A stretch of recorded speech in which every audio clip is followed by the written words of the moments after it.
धरा कृपा गुणवरा सर्वेश्वरा चित्परा कारुण्यानटनागरा द्वयकरा विघ्नादिदोषाहरा संबंधे जडजीवतारुणिवरा पूता कृता हि धरा दातारा करुणाकरा वरमते द्यावे विभो श्रीधरा सर्वज्ञ श्री चक्रधर स्वामी की जय।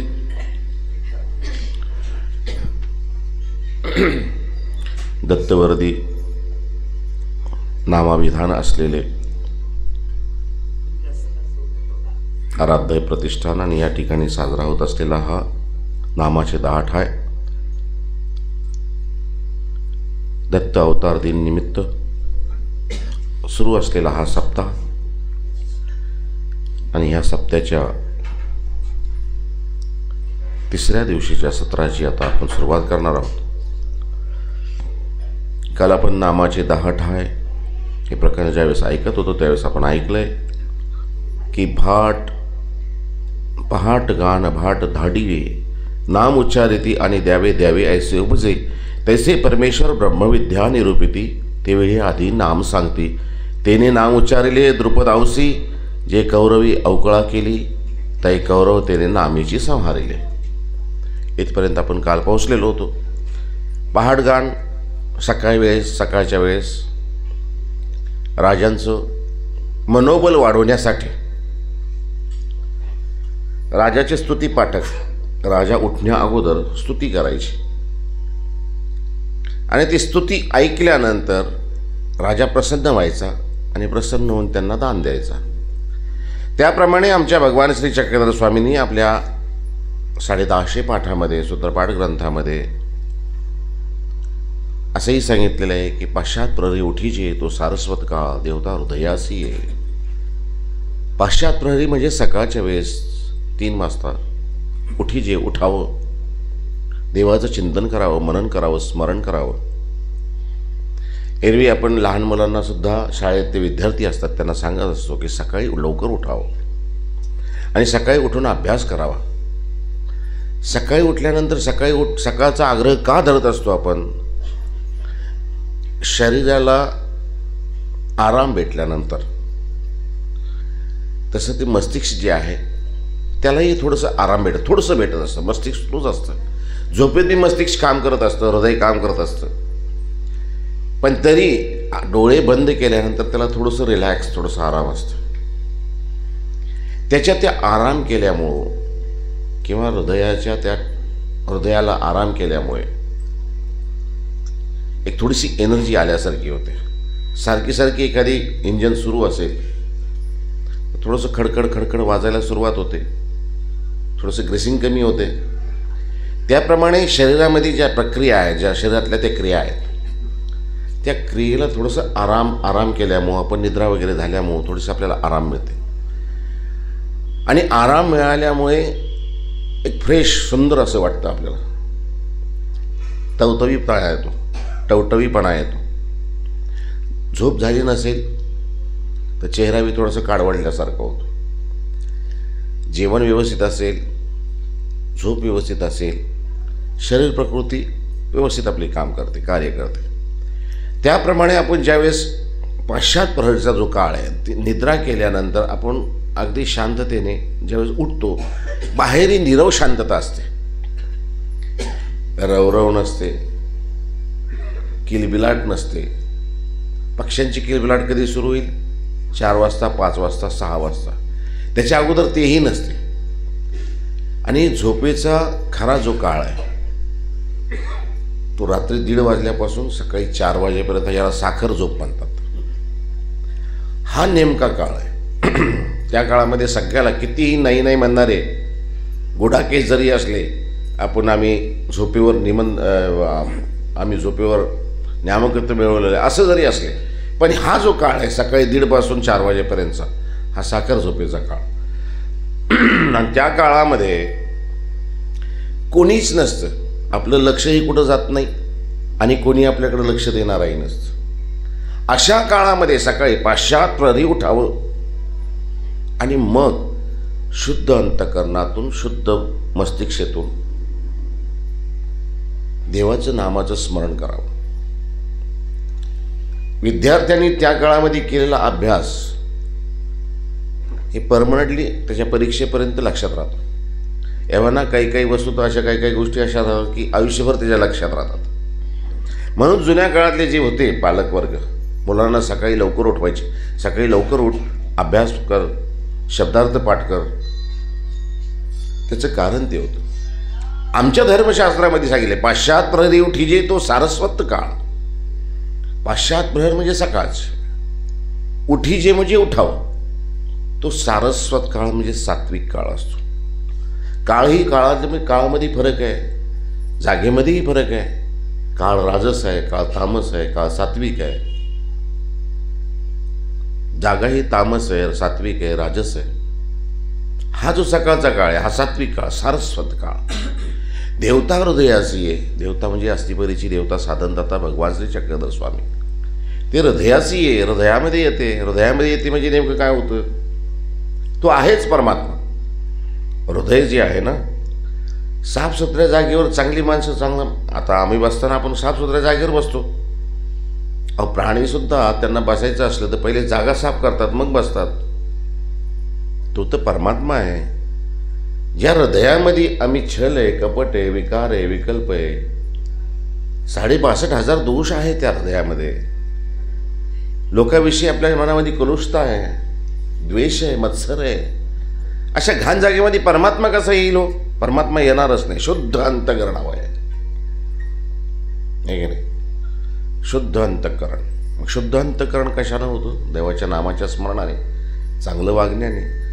आपण जर चांगले वागलो, आपले विचार जर चांगले असले तर नेमका त्याचा प्रभाव आपल्या चेहऱ्यावर होत असतो. शुद्ध माणसाचे, शुद्ध विचाराचे भाव जे आहे ते चेहऱ्यावर उमटतात. 1-2 नव्हे, चेहऱ्यावर 124 भाव उमटतात असं म्हणतात. तुम्ही रागामध्ये असा, चेहरा वेगळा दिसेल. तुम्ही अगदी प्रसन्न राहा, चेहरा वेगळा दिसेल. रागामध्ये असल्यानंतर डोळे विस्पारलेले असतात, नाक वगैरे फुगलेली असते थोडीशी.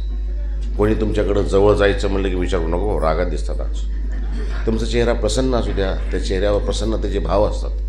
माणूस लगेच जाऊन, काय चाललं, बरं आहे ना, आज काय उशीर केला आज. सहज माणूस, न बोलणारा सुद्धा माणूस तुमच्या जवळ जाऊन बोलेल. पण केव्हा तुमचं जर हृदय, तुमचं जर मन शांत असेल, त्याच्यामध्ये जर काही द्वेष नसेल, कोणाविषयी मत्सर नसेल, हेवा नसेल, तर शुद्ध अंतःकरणामध्ये परमात्मा येईल. आणि परमात्मा ही, साधे प्राणी आम्ही तुम्ही सगळे शांत आणि शुद्ध चांगल्या जागेवर बसण्याचा आम्ही जागा पाहत असतो. परमात्मा आहे तो चांगली जागा पाहिजे ना. मग ह्या हृदयामध्ये आनंद सामायतेत, अनेक न सामाय, अनेक सामायतेत आनंद न सामाय. बाकी भानगडी ज्या ठिकाणी आहे, ज्या हृदयामध्ये, त्या ठिकाणी अनंत परमात्मा येणार नाही. कारण अनंत आहे तो, त्याला अंतच नाही आहे. आणि आनंद सामाय, ज्या ठिकाणी, ज्या हृदयामध्ये परमात्मा आहे, त्या ठिकाणी इतर भानगडी येणारच नाही. तो पाहतच नाही, कधीच नाही. तर त्याचं लक्षच नसतं तिकडं. पहाट गान भाट धाडी. पहाटेच्या वेळेस आपण देवाचं घेतलेलं नाम केलेलं, उच्चार केलेलं, देवसुद्धा सकाळी सकाळी पाश्चात प्रहरी उठायचे, होय की नाही? डोंबेग्रामचे चरित्र असेल किंवा स्वामी ज्याही ठिकाणी वास्तव्याला राहिलेले आहेत, सकाळी पाश्चात प्रहरी उठायचे. सकाळचा पूजा अवसर माहिती ना मला कसा आहे, ठीक आहे ना? सकाळचा पूजा अवसर म्हणता की नाही? श्रीकृष्णाय दुवंश दीपगौरा विज्ञान लीळा करा, त्याच्यामध्ये आहे तेव्हा. पाश्चात प्रहरी स्वामी उठायचे, ध्यान करायचे, ध्यानस्थ बसायचे. एक भक्त विचारायचे, बाबा आम्ही बाबा ते चिंतू. बाबा काय चिंती ती बाई, हे श्रीप्रभूची थापू चिंती. श्रीप्रभू बाबांनी आमच्या पाठीवर थाप मारलेली आहे, विद्येचा स्वीकार केलेला आहे आम्ही त्यांच्याकडून. आमचे गुरुवर्य आहेत, तुमचे परमगुरू आहेत ते, आम्ही त्यांची आठवण करतो. एक विचारायचे, बाबा आम्ही बाबा ते चिंतू. बाबा काय चिंती ती बाई, हे सकळ जीवा ते चिंती. सृष्टीतल्या समग्र जीवांची आम्ही चिंता करतोय, ज्याच्यासाठी आम्ही ही रचना केली आहे. हा सगळा प्रपंच मांडलेला आहे. हे आमचं प्रेम परमेश्वराला द्यावं, परमेश्वराचं प्रेम ह्या जीवांना द्यावं, हे जे आम्ही ठरवलेलं आहे ना. मग ह्या ठिकाणी आल्यानंतर आम्ही याला सर्वांग सुंदर असं मनुष्याचं देह आम्ही याला भेटलेलं आहे, दिलेलं आहे की जाय आणि ह्या भूतलावर जाऊन ईश्वराला प्राप्त करण्याचा प्रयत्न कर, उपाय कर. हा तिथं गेल्यानंतर काय करतोय, हा इथं आल्यानंतर सगळ्या म्हणजे प्रपंचामध्ये गुंतला आहे, हा या बाजारामध्ये गुंतला आहे तो. तरी या बाजारातून हा आमच्याकडे पाहतो की नाही.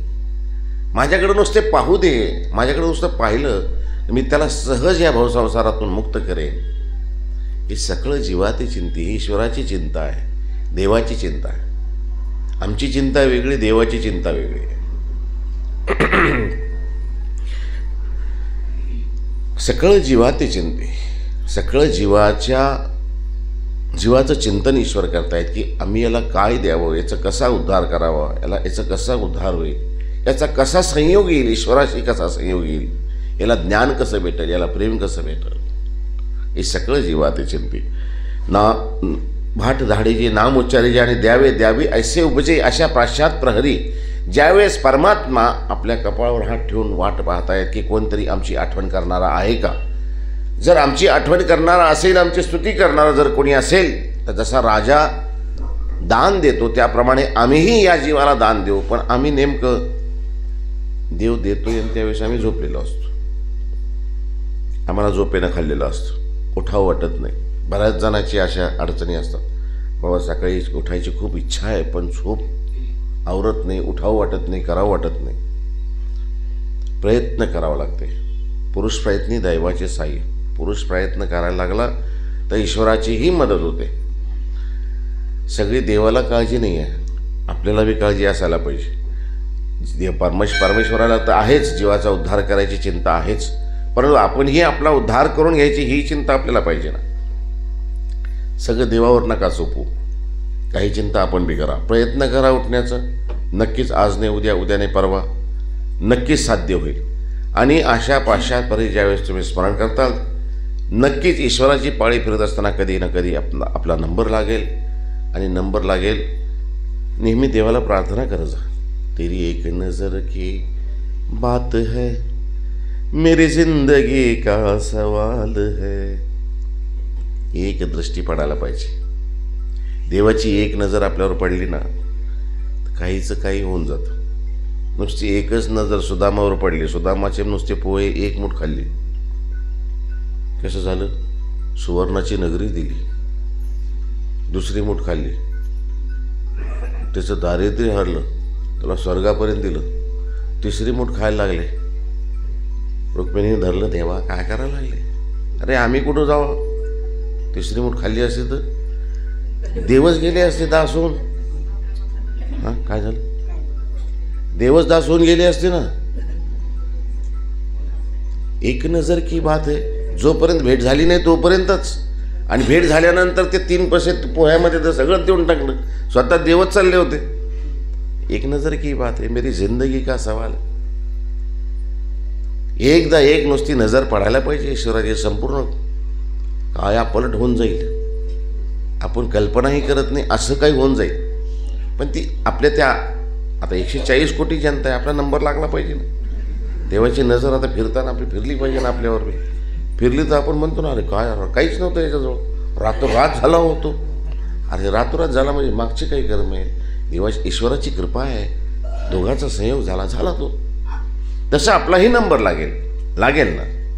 आपण आश करायला काय हरकत आहे, आशा करायला काय हरकत आहे, अपेक्षा करायला काय हरकत आहे, पण त्याच्यासाठी आपण प्रयत्न करावा पाहिजे. परमेश्वर ब्रह्मविद्या निरूपितेवेळी आधी नामीची सांगती. परमेश्वर शोधतात, वेदतात, बोधतात.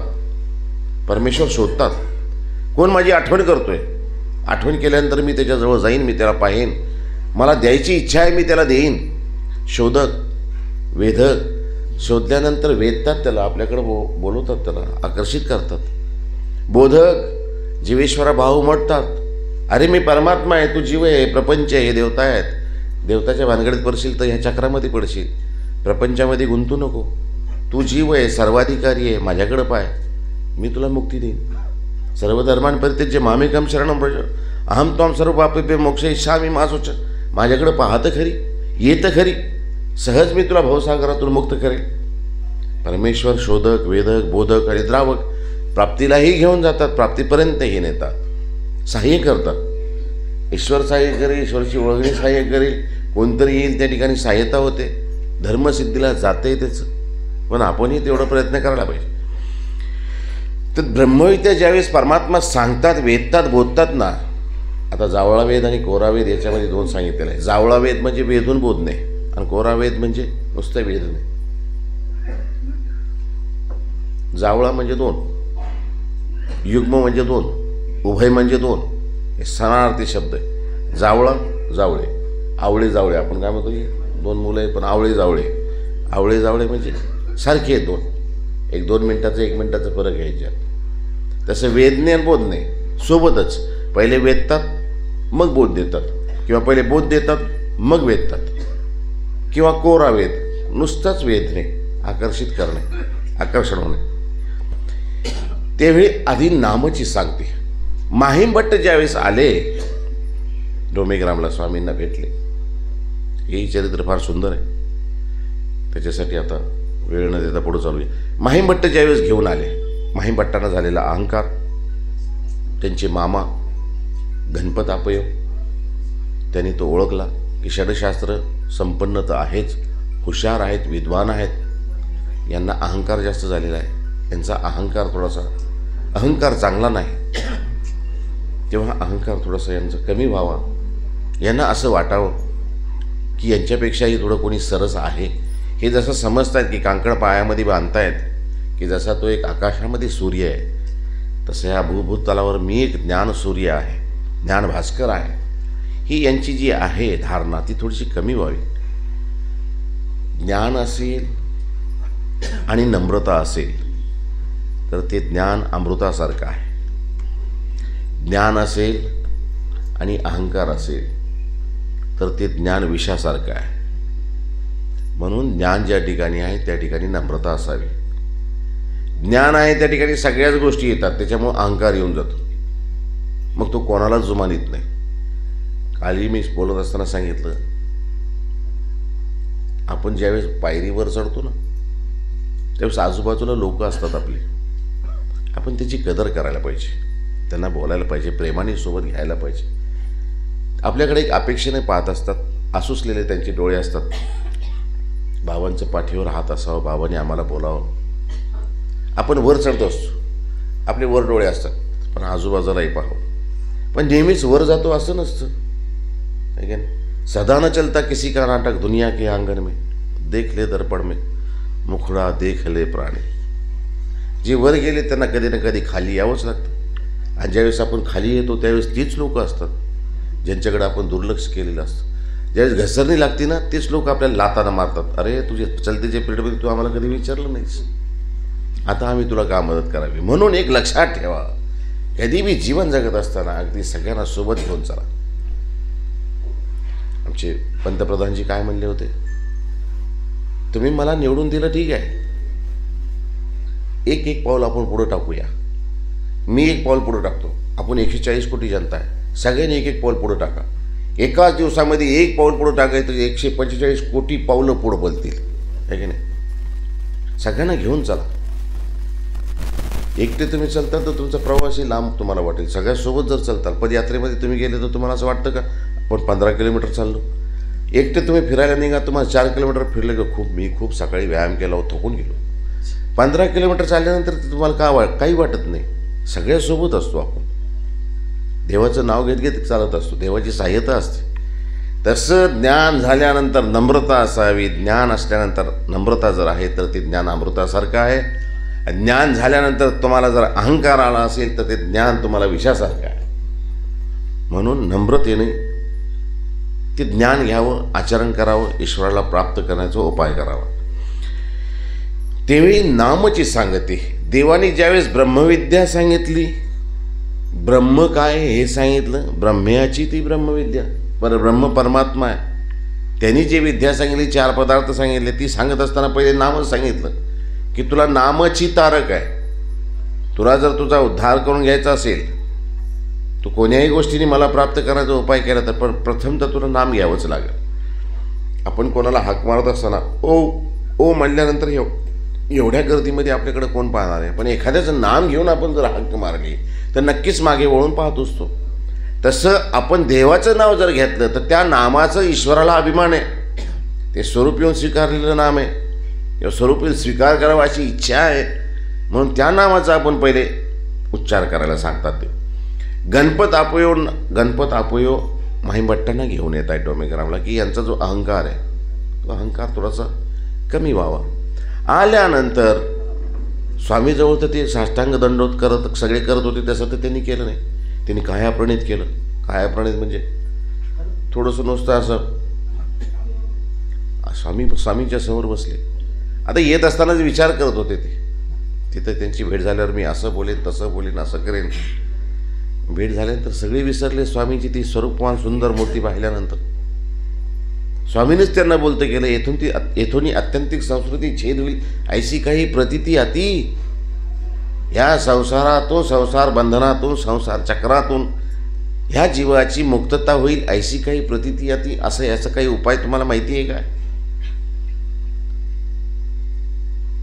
स्वामी विचारतायत त्यांना, काय संसार बंधनातून मुक्तता होईल अशी काही आहे, तुम्हाला काही उपाय माहिती आहे? माहीभट्ट ते षडशास्त्र संपन्न फटकन बोलून गेले, कोणी कामे नारायचे. तुम्ही स्वतःला देव म्हणून घेता, स्वतःला सामर्थ्यावर ईश्वर समजता, कोणी कामे नारायचे. तुम्हाला माहित नाही काय करत होते मग इतके वर्ष? उर्मटतेचे वाक्य आहेत. असं बोलल्यानंतर बाईसा तिथं होत्या. बाईसा लगेच घागरा बांधायला लागले. हे मेल्या, देवाला बोलतो काय मला असं? हां, असं जमणार नाही. स्वामी म्हणाले, बाई ओके ना, बोलू द्या त्यांना, बोलू द्या, बोलतं तर होऊ द्या. पहिले बोलायला लागल्यानंतर मग सांगितलं, मग स्वामींनी सांगितलं. प्रश्नोत्तराची सरबत्ती दोघांची झाली. कर्म कीजे कर्म तो शुद्ध अंतकरण आहे, शुद्ध अंतकरण ज्ञानात वैराग्य होय, वैराग्यात मोक्ष. स्वामींनी सांगितलं, आता हे तू कर्म करायला सांगितलं, नित्य कर्म आहे, कामिक कर्म आहे. प्रश्न उत्तर झाल्यानंतर निरुत्तर झाले. ते निरुत्तर झाल्यानंतर बाईसामध्ये, बाबा असं कसं आहे? बाई अनंत जन्माची खती असती, ती झाडी लावीन फिटती. बाई ह्या जीवाच्या बुद्धीवर अनंत जन्माची खती आहे, गंज चढलेली आहे. ती घासल्याशिवाय, लोखंडावर जसं गंज चढलेला आहे, तू घासल्याशिवाय त्यात चमक येईल का, चकाकी येईल का, लकाकी येईल का? येऊ द्या ना त्याला, पहिलं घासून काढू देताना होऊ द्या. आणि ज्यावेळेस ईश्वर प्रतीती आली त्यावेळेस स्वामींनी त्यांना नाम सांगितले, पंचकृष्ण सांगितले, 5 अवतार सांगितले, नामच सांगितलं गेलं. म्हणून ज्यावेळेस ब्रह्मविद्या निरूपिती, परमात्मा निरूपण करतात, आधी नामची सांगिती, नाम सांगितलं जातं. तेवेळी आधी नाम सांगती, ते नाम उच्चारले द्रुपद औसी. ते नाम उच्चारल्यानंतर द्रुपद औसी म्हणजे द्रुपदाबाई. द्रुपदाबाईला एक कृष्णा ही नाव आहे, कृष्णे. श्रीकृष्ण महाराज त्यांना काय म्हणायचं? कृष्णे, कृष्णा, कृष्ण आणि कृष्णा, कृष्णा म्हणायचे. दुसरं एक त्यांना नाव होतं विद्युलता. विद्युलता. तिसरं एक नाम होतं त्यांना याज्ञसेनी. चौथं नाम तुम्हाला मी सांगतो, दामिनी. दामिनी म्हणजे वीज. विद्युलता म्हणजे वीज. याज्ञसेनी हे द्रौपदीचं नाव आहे, आणि द्रौपदवसा हे द्रौपदीचं नाव आहे, कृष्णा हे द्रौपदीचं नाव आहे. याज्ञसेनीनी ज्यावेळेस द्रौपदीने ईश्वराचा दावा केला, गोपाळकृष्ण महाराजांचा, किंवा काल सांगितल्याप्रमाणे, काली सांगितलं तुम्हाला, 88 सहस्त्र ब्राह्मण आले, देवाला हाक मारली. आता देवही कसं हो, देव दाखवत नाही मी देव आहे. यांनी हाक मारली. आता हे संध्याकाळच्या वेळेस आलेलं आहे, आता सूर्य मावळतीला गेलेला आहे, ताटातून काही येणार नाही आता पदार्थ. सूर्य आहे तोपर्यंत जर मागितलं असतं तर काही केलं असतं. देवाचा दावा करते, देवा आता हे काय संकटात टाकलं मला. आणि नेमकं देव त्या ठिकाणी दत्त म्हणून उभे राहतात. दत्त म्हणून उभे राहणे वाक्यप्रचार, दत्त म्हणून उभे राहणे समोर एकदम प्रगटपणे देव त्या ठिकाणी येतात. द्रौपदी म्हणते, अरे भाऊ मी तुझीच आठवण करत होते. ते म्हणाले, हो मी इथून चाललो होतो, मला वाटलं तुला भेटून घ्यावं. ईश्वर आहे, युगानुरूप परमेश्वरकडे ती परिकिंचित विलक्षणता असते. नाव घेतल्याबरोबर त्या ठिकाणी पोहोचतात. ईश्वर सर्वज्ञ आहे, पण सांगितलं नाही कधी. त्या ठिकाणी येतात. देवा आता हे पाय ना, काय म्हणाल, डोळ्यात अश्रू आणले तुझ्या. हो ना, तू आलाच कसं. ते म्हणे इथून जवळून चाललो होतो, मला कळलं तुम्ही इथं आहे जंगलात, तुम्हाला भेट घ्यावी म्हणून भेटायला आलो. बरं झालं म्हणाले, बरा टायमावर आलास. काय म्हणे, काय झालं. अरे ते पाय ना म्हणाले 88 सहस्र ब्राह्मण आले, त्या ते जेवायचं म्हणतात. अरे त्यांचं सोड म्हणाले, पहिले मलाच भूक लागली, मला जेवायचं होतं म्हणून मी म्हणलं आपली बहीण आहे, चला बहिणीच्या इथे जावं. ते म्हणाली, देवा धन्य गड्या तुझी, मी तुला आपली सहाय्य करण्यासाठी तुला हाक मारली आणि तू मला जेवण मागतोय. अरे आता संध्याकाळी आमचीच पंचायत आहे, आता ताटात काही राहिलं नाही, आता तुला काय देऊ. ते नको सांगू, त्या ब्राह्मणाचं नंतर पाहू म्हणाले आपण, पहिले मला जेव घाल. अडचणीमध्ये अडचण. इंग्लिशमध्ये एक म्हण आहे, कॅलॅमिटी नेवर कम अलोन. विघ्न यायचे म्हणल्यावर एकटे येत नाही, ते एकदम सगळे करून येतात. आपण म्हणतो एक बोजवायला गेलं तर दुसरं झालं, है ना. हिंदीमध्ये एक शेर आहे, कहाँ से शुरू करू ये अधूरी जिंदगी, एक कोणा समेटा तो दुसरा फिसल जाता है. एकाकडं सावरायला गेलं तर दुसरंच काहीतरी होतं. ती असते, एक वेळ असते. द्रौपदी म्हणाली, काय देवा, अरे मी तुला सहायतेसाठी बोलवलं आणि तूच मला ते म्हणाले, मला नको सांगू, काही असेल तर पाय. ते म्हणाले, काहीच नाही रे आतमध्ये, झोपडीत काय असणार आहे, मला माहिती ना झोपडीत काय. महल असतं तर गोष्ट आहे, कुठं ना कुठं काही डब्यात ठेवलेलं असेल. आता इथं झोपडी इथं आहे, डबेच नाही काही ठेवायला, रोज कमवायचं आणि रोज खायचं आहे, काय असणार आहे. पाय म्हणाले ताटाला, काही ताटात काही असेल तर. गेली आत, ताट घेऊन आली तर काहीच नव्हतं, दोन ठेवलेलं होतं, पण एक पान निघालं त्या ठिकाणी. तो पान खाल्लं, कोथिंबिरीचं पान असेल, ते खाल्ल्यानंतर तृप्तीचं ढेकर दिलं. ढेकर दिल्यानंतर इथं देवाने ढेकर दिलं, तिथं ते 88 सहस्रप्रमाणे ढेकर दिलं. द्रौपद औसी ज्यावेळेस हाक मारली, महाभारताच्या प्रसंगाच्या वेळेस ज्यावेळेस खेळायला जायचं होतं, दूध क्रीडा करायला जायची होती, त्यावेळेस कृष्ण महाराज म्हणाले होते, अरे मला घेऊन चला. धर्मराजाला म्हणाले होते, पांडवांना म्हणाले होते, अरे तुम्ही तिथं चालले, मला घेऊन चला. धर्मराज म्हणाले, नाही देवा, आमच्या भावाचा खेळ आहे, तुम्ही कशाला मध्ये येता. सख्खे चुलत भाऊ होते ना, तुम्ही कशाला मध्ये येता. आम्ही भाऊ हे आपलं सहज. आता आम्ही इतकी कष्टाने ही बनवलेली आहे इंद्रप्रस्थ नगरी, थकलो आम्ही. मग आमचा शिनबाग हलका करण्यासाठी त्यांनी आम्हाला बोलवलं की बा 4 दिवस या हस्तिनापुरात. पण हे कपटी अगोदरच डाव मांडून बसलेले होते खेळायचं. त्यावेळेस गोपाळकृष्ण महाराज म्हणाले होते ना, मला घेऊन चला. देवा तुम्ही नका येऊ, आमच्या भावाचं आहे. पहा म्हणाले, विचार करा, तरी मी बाहेर आहे, काही अडचण पडली तर मला सांगा. अरे देवा काय अडचण पडणार आहे, भावाच्या इथं आम्ही चाललो आहे. आता 2 घरं वेगळी झाले, खुश राहायचं आहे म्हणून आम्ही चाललो आहे त्या ठिकाणी. डाव मांडल्यानंतर इंटिमेशन दिली होती देवाने, पहा तुम्ही तिथे गेल्यानंतर काही करतात बरं काही प्रताप, तिकडे शकुनी मामा ऑलरेडी आहे. तरी त्यांनी लक्ष दिलं नाही. परमात्मा सांगतात, दाखवतात वेळोवेळी, आमच्या लक्षात येत नाही. काही घडतं ना त्यावेळेस आम्ही सावधान व्हायला पाहिजे. एक ते कार्यक्रम यायचा टी व्हीवर, ते क्राईम होतं काहीतरी. हां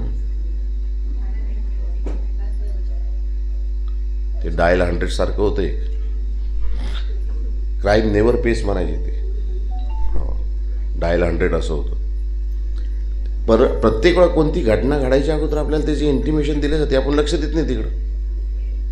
तसं होतं. गोपाळकृष्ण महाराजांनी ईश्वराने प्रत्येक वेळा त्यांना जागं केलं, दाखवलं त्यांना, पण त्यांच्या लक्षात नाही आलं. पहा मला घेऊन चला, नाही गेले. डाव पडले, डाव टाकत गेले, प्रत्येक डावासह हारत गेले. त्याच टायमाला जर गोपाळकृष्ण महाराजांना हे आत घेऊन गेले असते, तिकडून कौरवाकडून फाशी टाकणारा शकुनी होता आणि पांडवाकडून फाशी टाकणारे जर गोपाळकृष्ण महाराज असते, पुढचा प्रसंग ओढवला असता का? द्रौपदीच्या पदराला हात लावेपर्यंत गोष्ट केली असती का? द्रौपदीचं वस्त्रहरण झालं असतं का? हे हारले असते का? यांना वनवास भेटला असतं का? कधीच नसतं भेटलं. तिकडं टाकणारा जो होता तो शकुनी होता. ते फाशी कोणी म्हणतं जरासंघाच्या त्या हाडाचे होते, कोणी म्हणतं त्याच्या वडिलाच्या हाडाचे होते. ते सगळे नाही, एकी वासना आहे.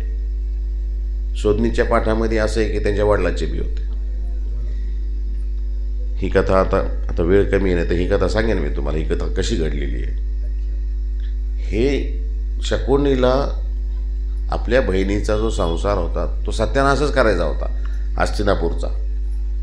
कारण हस्तिनापूरनी त्यांच्या राज्यावर आणि त्यांच्यावर हे अत्याचार केलेलं होतं, त्यांना बंदीगृहात टाकलेलं होतं. शकुनीचे भाऊ जे होते आणि वडील जे होते त्यांना ह्या बंदीगृहात टाकल्यानंतर त्यांना एक मूठ फक्त तांदळाची दिल्या जायची आणि तेच खायला लावल्या जायचे. शकुनी जन्मापासून लंगडा नव्हता. त्याच्या वडिलांनी त्याच्या पायावर काडीनं मारून मारून त्याला लंगडं केलं होतं आणि त्याला सांगितलं होतं हे ज्यावेळेस तू लंगडशील त्यावेळेस आपल्याला ह्या हस्तिनापुराने जे आपल्यावर अत्याचार केलेले आहे त्या अत्याचाराचा बदला घेतल्याशिवाय तू यांना सोडायचा नाही. म्हणून त्यांनी कुळाचा नाश केल्याशिवाय मेलाच नाही तो. अशी घटना आहे ती, सांगेन मी तुम्हाला विस्ताराने सांगेन. कोणी म्हणतं जरासंघाची हाडं होती, कोणी म्हणतात त्यांच्या वडिलाची हाडं होती.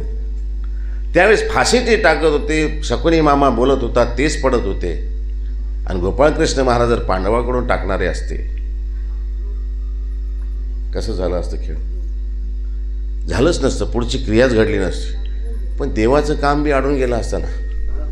परित्राणाय साधूनां विनाशाय च दुष्कृतां. हे अधर्माचा नाश करायचा होता ना, अधर्मी मारायचे होते ना सगळे. जमलं नसतं ना खेळ. बब्रुवानला बाहेरच्या बाहेरच थांबवलं गेलं. अरे 3 बाणामध्येच काम होत होतं ना, एकाच बाणात कार्यक्रम व्हायचा, पण बाहेरच्या बाहेरच थांबवलं. देव म्हणे तू मध्ये येऊ नको, मला माझं काम करू दे. आणि मग त्यालाच विचारलं कसं वाटलं, कोणी केलं सगळं युद्ध? ते म्हणाले देवा काहीच नाही, सगळं अंधार होतं आणि अंधारामध्ये एक सुदर्शन चक्र यायचं आणि सगळ्याचे मुंडके कापत चालायचं.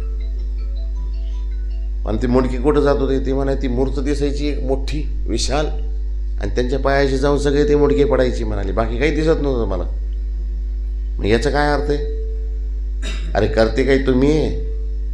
सांडोबा बांधायच्या ठिकाणी असेल किंवा पवळी शिळावाणी असेल, एक बाई येते आणि पाय लावायला सांगतात स्वामीने ते बाईला सांगितलं तर ती बाई पाय लावते आणि ढकल म्हणले की ढकलते.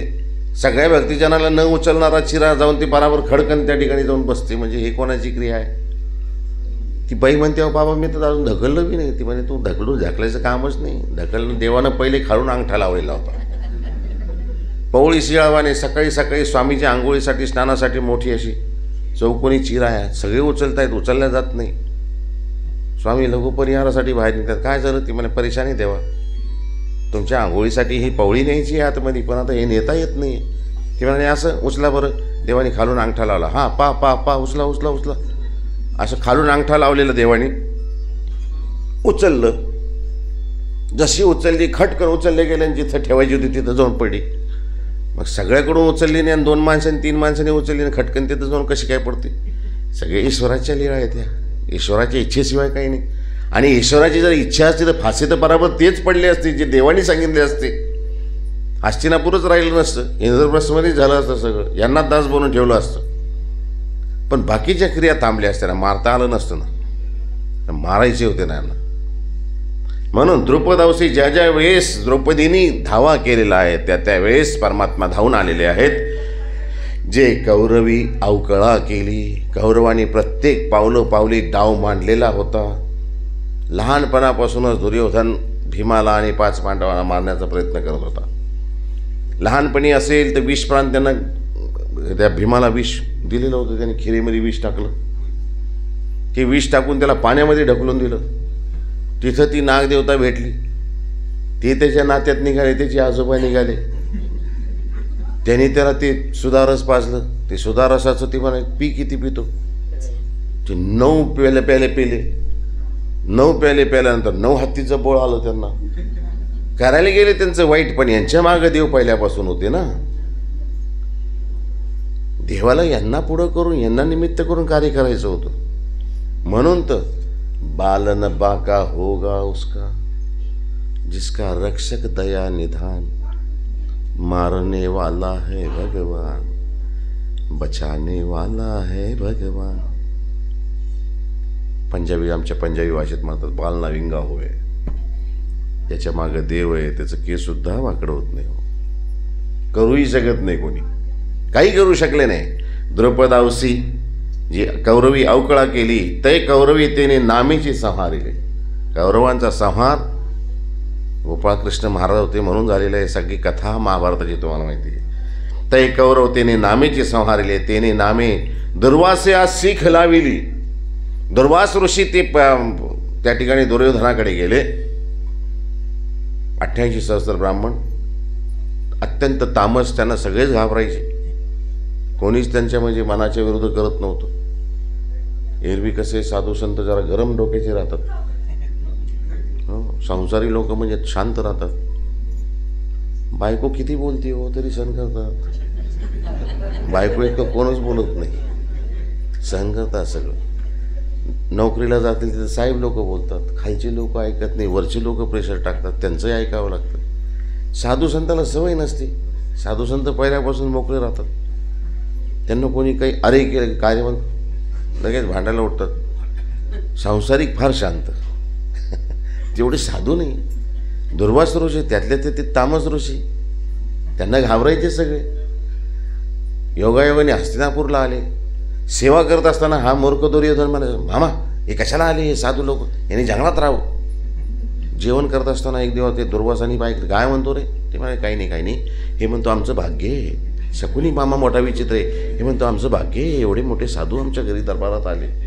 पण 1 महिना आपण इथं वास्तव्य केलं, पण एक खंत वाटते याला. ते म्हणाले काय काय हवं आहे त्याला, काय कशाची खंत वाटते, आमचा त्रास होत असेल तर आम्ही चाललो आत्ताच. ते म्हणजे तसं नाही हो, तुम्ही इथं आले, आम्हाला सेवेचा मौका दिला, आम्ही सेवा केली तुमची. पण आमचे दुसरे भाऊ जे आहेत ना पांडव, ते जंगलामध्ये आहे. हे डाव आहे, कुटील डाव, प्रेमानं गुळानं मारायचं. ते आमचे दुसरे याचे जे भाऊ आहेत ना, ती जर इथं असते तर त्यांनाही तुमच्या सेवेचा अवसर भेटला असता, ते पुण्य त्यांना भेटलं असतं. ते म्हणाले असं का. हा तेच सांगत होता की हे ते जर असते तर, आणि जाता जाता तुम्हाला जर रस्त्यामध्ये असेल तर नक्कीच त्यांना दर्शन देऊन आपण पुढे जावं. ही कुटील डाव शकुनीचा. दुर्योधनाला पुढं केलं आणि त्या दुर्वासांच्या मनामध्ये घातलं की पांडवांकडे जावं. पांडव परीक्षा घेण्यासाठी आले. अरे परीक्षा तरी कोणाची घ्यावं, ज्याच्या पाठीमागं देव आहे त्याची परीक्षा घेता काय. तुमची परीक्षा घेण्यात काही अर्थ आहे का. तुम्ही देवादेवातली माणसे. आम्हीच घाबरत असतो तुम्हाला. तुम्ही दंडोत केलं, मी दंडोत पोहोचतो नको रे बाबा. दुसरे 100 निपटता येतील, तुमच्यासारखी देवादेवातली माणसं कशी निपटणार आम्ही. ज्याच्या मागं देव आहे, ज्याच्या मुखामध्ये देव आहे, ज्याच्या घरामध्ये देव आहे. सकाळपासून देवामध्ये आहेत. सकाळी मला वाटतं काय 5 वाजल्यापासून रातभर सेवा चालते या ठिकाणी दत्तात्रय महाराजांची. एक तर जाजल्य देवस्थान ते दत्तात्रय महाराजांचं.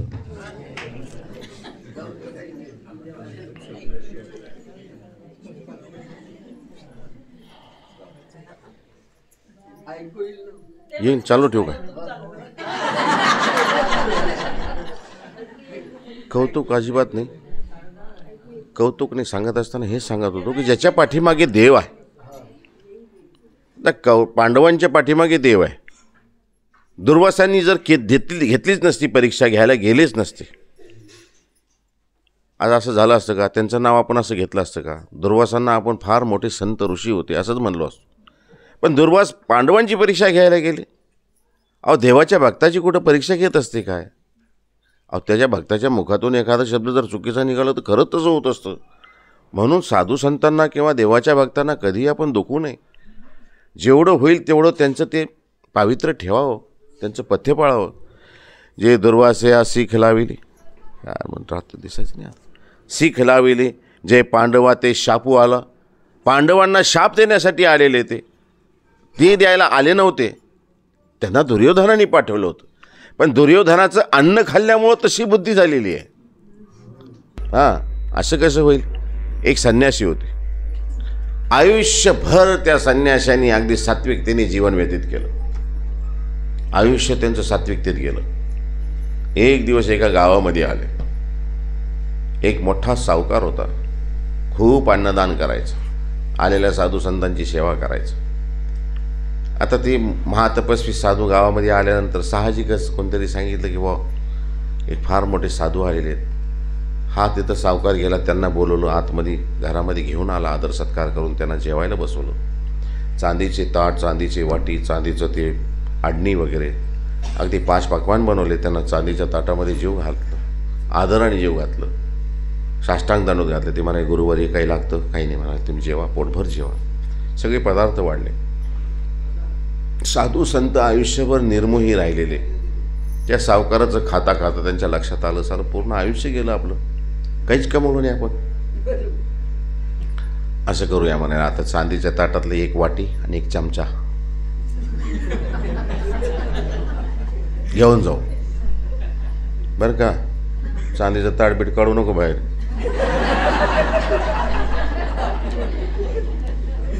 घेऊन जाऊ म्हणाले एक वाटी आणि चम्मच. जेवण झालं, सगळं झालं, ते घेऊन गेले. आता त्या सावकाराने पाहिलं, त्याच्या लक्षात आलं ते, अरे 10 वाट्या मांडल्या होत्या, वाट्या 9च आहे. 3 चमचे होते, 2 चमचेच, 1 चमचा गायब आहे. ते काही बोलला नाही, जाऊ द्या मला. गेल्यानंतर आता हे रात्र निघून गेली. ती पोटातलं अन्न जे होतं ते पचवायला कमीत कमी 3 तास लागतात. 3 तासानंतर आता आज खाल्लेलं उद्या आउटलेटमधून निघालं. जसं निघालं तसं यांच्या लक्षात आलं, अरे यार आपण आयुष्यभर एवढं सगळं तरुण पण घातलं नाही, तरुण पण गेलं असं तसं, आणि म्हातारपणी लागलं पिस. हे म्हातारपणी आता थोडे दिवस राहिले आपल्या मरायसाठी, आणि आपल्याला हे काय सुचलं. निर्मोही राहिलो आणि मरते खेपी. आता कधी मरणार आहे काय सांगता येते ना. अशा टायमाला आपण चोरी केली, हे चांगलं नाही केलं. मला चला वापस जाऊ आपण, त्या सावकाराला वापस देऊ. वापस आलाय ते सावकाराकडे. सावकार आला, पण उठून उभा राहिला. तेवढ्याच त्यानं आदराने, पहिले ज्या आदराने त्यांचं स्वागत केलं होतं तसंच त्यांचं स्वागत केलं. ते म्हणाले गुरुवारी कसं काय येणं केलं, काही हवं का, काही पाहिजे का? ते म्हणाले तुझं काहीच नको मला तुला एक प्रश्न विचारायचा आहे. ते म्हणाले विचारा गुरुदेव. बसा. आसनावर बसवलं, खाली पायाजवळ बसला. म्हणाले आयुष्यभर मी फार चांगला राहिलो, देवदेव करत राहिलो, निर्मोही राहिलो, पण माझ्याकडून एक फार मोठी चूक झाली. काल तुम्हाला जीव घातलं, तुझी चांदीची वाटी आणि एक चमचा मी चोरून नेलं. तुझ्या लक्षात नाही आलं का? ते म्हणे माझ्या लक्षात आलं, तुम्ही नेलेलं माझ्या लक्षात आलं. मग तुम्हाला काही बोलला नाही? ते म्हणे काय बोलायचं गुरु वगैरे, आपण साधू माणसं, आम्ही काय बोलणार, आम्ही संसारी लोक आहे. तुम्ही साधू, आम्हाला साधू काय देव काय आमच्यासाठी सारखं आहे. इतकं गोड बोलू नको म्हणाले. थांब जरा, मला एक प्रश्नाचं उत्तर दे. ती म्हणाली बोला. ती म्हणाली मला सांग तुझा धंदा काय आहे? ती म्हणाली गुरुवर्य, ही आपली थोडी बहुत छोटी मोठी सावकारी, 1-2 लाख रुपये गावात वाटलेले, त्याच्यातून जो पैसा येतो त्यातून मी अन्नदान देवधर्म करत असतो. तेव्हा लबाड बोलू नको, खरं सांग. मी सगळं, मला अंतर्यामी, मी सगळं जाणतो बरं का, खरं सांग मला काय.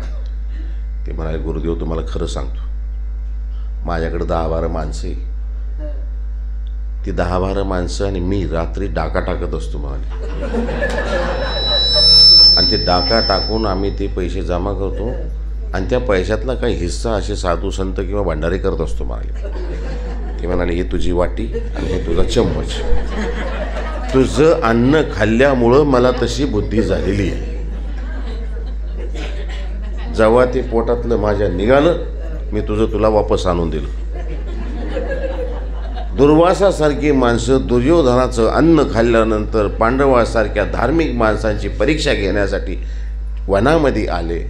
सांगा तुम्ही आता, दुर्वास्या सीख लाविले जे पांडवा ते शापू आला, तेने नामे आपल्या ऐश्वर्याचा टिळा सारिला. त्या नामानेच द्रौपदीला कोणी वाचवलं? अभयम कृष्ण. हात घातलं, पदराला हात घातलं त्यावेळेस कोणीच नाही, सगळ्यांनी मुंडके खाली घातलेले. त्यावेळेस अभयम कृष्ण म्हणतात, कृष्ण त्या ठिकाणी येतात. अखंड भारतवर्षामधले जेवढे भारीतले वस्त्र असतील तेवढे भारीतले भारी वस्त्र पुरवले, त्याची लाज राखलेली आहे.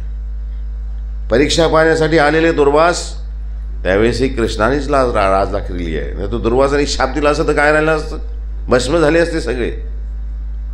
तेने नामे, त्या नामानेच तारलेलं आहे. जे पांडवा ते शापाला तेने नामे आपल्या ऐश्वर्याचा टिळा सारिला. आपल्या ऐश्वर्याचा टिळा सारणे म्हणजे वाक्यप्रचार आहे. टिळा लावत असताना मी सकाळी सांगितलं, मला कालपासून असं 2दा असं झालं, आम्हाला असं गंध लावलं, असं खाली घेतात. ते टिळा लावत असताना खाली घेत असते. विजयी टिळा कसा लावत असते? वरती लावत असतात, है की नाही?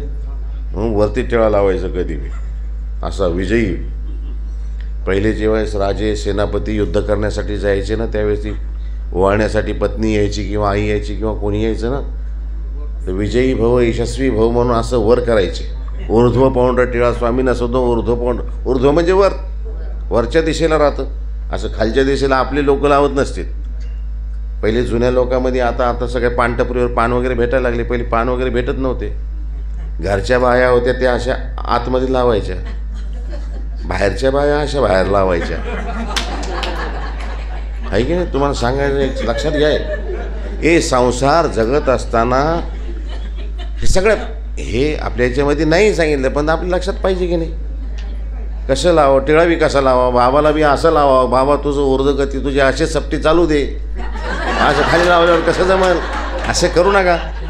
इथून झालं की एक दिवस आणखी की दुसरा सप्ताह लागला पाहिजे. ती खाली ओढल्यावर मी घाबरलो ना, म्हणलं असं नका करू, वर करा जरास. हां, तिने टिळा सारीला यशस्वीतेचा टिळा लावून घेतला. फक्त देवाच्या नावाने यशस्वीता त्यांना भेटली. टिळा सारीला तेने नामे विश्वचैतन्यासी सीख लाविली.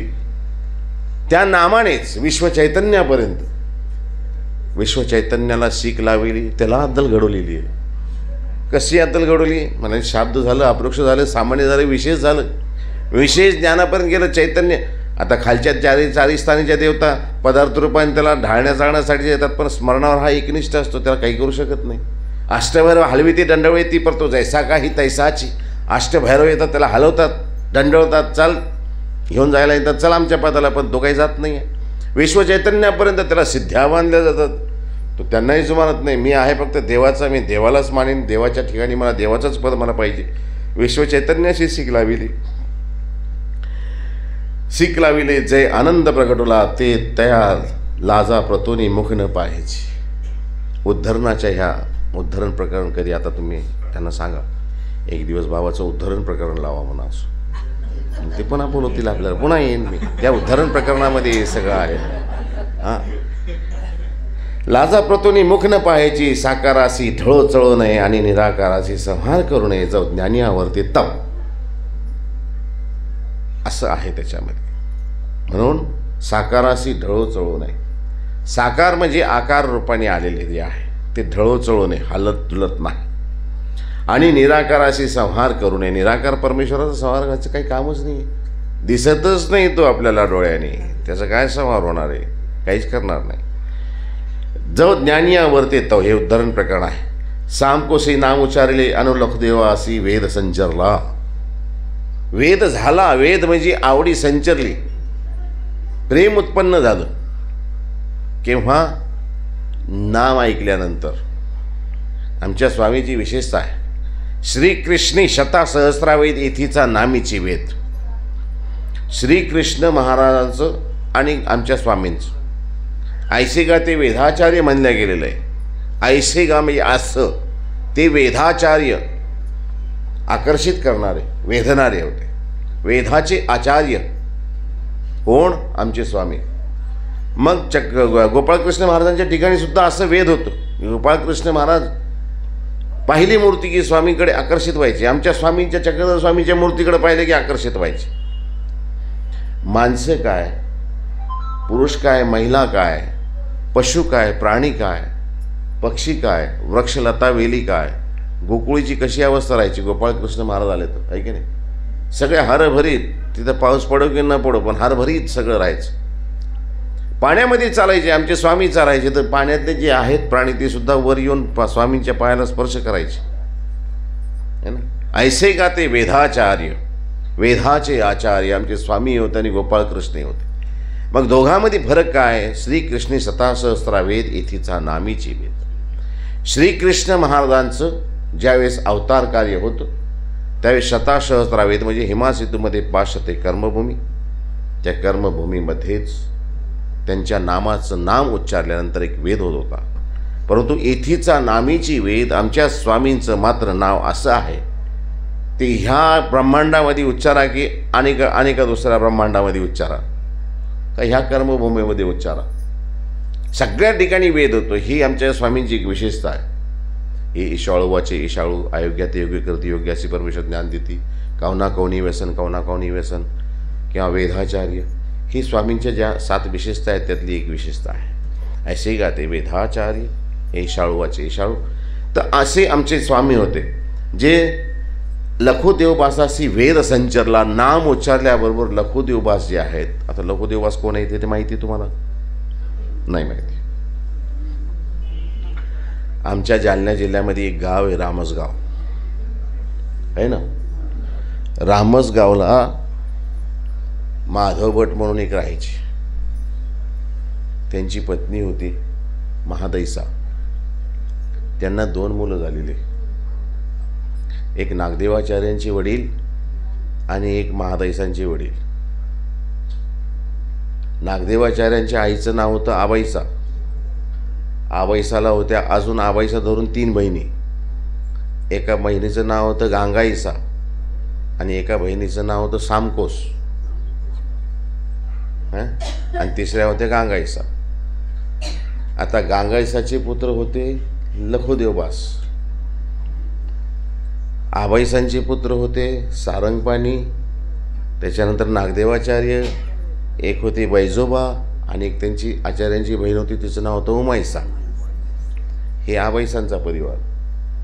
वायनायकांना 7 मुली होत्या आणि 1 मुलगा होता. 7 मुलीमध्ये जाखाईसा, लाखाईसा, उमाईसा, रुपाईसा या बहिणी, या 7 जणी, आणि एक त्यांचा भाऊ म्हणजे अपोलो. हा त्यांचा परिवार. याच्यामध्ये काय आलेले, सामकोशी नाम उच्चारिले आणि लखुदेवबासाशी वेद संचरला. सामकोस हे राहणारे होते करंजाळ्याचे. आमच्या जालना जिल्ह्यातच हे गाव आहे करंजाळा. देवगिरीच्या राजाने ह्या महादैसा जी होती, म्हणजे महादैसांच्या पंजीला जे 5 गाव विरासतमध्ये दिलेले होते, आहे ना, असंच आहे ना. 5 गावं दिलेले होते. 5 गावापैकी हे एक गाव आहे. कोणतं? पहिलं गाव आहे रामसगाव, दुसरं गाव आहे पुरी पांढरी, तिसरं गाव आहे करंजाळा, चौथं गाव आहे जालना आणि 5वं गाव आहे काजळा. हे 5 गावं दौलताबादच्या राजांनी त्यांना विरासतमध्ये दिलेले होते. विरासतमध्ये दिले म्हणजे ह्या ठिकाणचं वेदशास्त्र संपन्नता किंवा तिथलं पूजापाठ जे आहे ते यांच्याकडं मालकी होती, यांच्याकडं सत्ता होती. यांनी त्या गावावर सत्ता वगैरे करायची, मालकी गाजवायची, पूजापाठाचा अधिकार यांचा होता. अगदी संपन्न घरातले, आणि काय असेल ते राजाला टॅक्स भरून द्यायचं त्या ठिकाणी, आणि यांची सत्ता. असे 5 गावं त्यांना राजांनी बक्षीस म्हणून दिलेले होते. त्यात सामकोस जे आहेत, सामकोस म्हणजे नागदेवाचार्यांची मावशी. आणि हे एक दिवस सामकोसला भेटण्यासाठी लखुदेवबास गेलेले आहेत. लखुदेवबास गेल्यानंतर आता नागदेवाचार्यांचं जे होतं त्या काळामध्ये, ज्या काळात ही घटना घडलेली आहे, त्या काळामध्ये एक दबदबा होता, असा रुतबा होता, एक रुबाब होता की नागदेवाचार्यांच्या हातामध्ये एक नंगी तलवार राहायची, मोकळी वेळी असायची. तो जो कासोटा आहे तो मोकळा असायचा.